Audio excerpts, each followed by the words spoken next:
அன்பு நண்பர்களுக்கு வணக்கம். களவழி 40 செய்யுள் 1.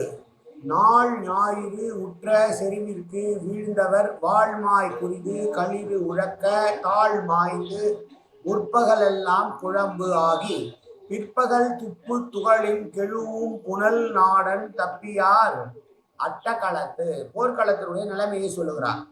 சோழன் தனக்கு எதிர்த்து வந்த எதிரிகளை போர்க்களத்திலே கொள்ளுகிறான். அப்படி கொள்ளுகிற போது அந்த போர்க்களத்திலே இருந்து வீரர்களுடைய உடம்பிலிருந்து பெருகிய ரத்தங்கள் எல்லாம் அங்கே காலை நேரத்திலே அங்கு ஓடுகிற யானைகளுடைய கால்களிலே பட்டு சகதியாகி அந்த இடமே இரத்த சகதியாகி இருக்கிறது. முற்பகலில் குழம்பு போன்று இருக்கிற அந்த நிலமானது பின்னர் வெயில் காய காய பிற்பகலிலே யானைகளுடைய பாதங்கள் பட்டு பட்டு அந்த இரத்த சகதிகள் எல்லாம் தூளாக புழுதி போல பவழம் போல் செந்நிறத்திலே புழுதியாக கிளம்பி எங்கும் பரவி இருக்கிறது என்று போர்க்களத்திலே யானைகள் மிதித்து யானைகளுடைய காலிலே பட்ட இரத்த குழம்புகளானது காலை நேரத்திலே மணலிலே சேராக குழம்பாக இருந்து பின்னர் வெயில் அடித்த பின் உலர்ந்து துகளாக பவள துகள்களாக மாறி எங்கும் பரவி இருக்கிறது என்று போர்க்களத்தினுடைய நிலையை சொல்லுகிற முதல் செய்யுள் இந்த செய்யுள்.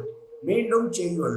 நாள் ஞாயிறு உற்ற செறிவிற்கு வீழ்ந்தவர் வாழ்மாய் குருதி களிறு உழக்க தாழ் மாய்ந்து முற்பகலெல்லாம் குழம்பு ஆகி பிற்பகல் துப்பு துகளின் கெழுவும் புனல் நாடன் தப்பியார் அட்டகளத்து.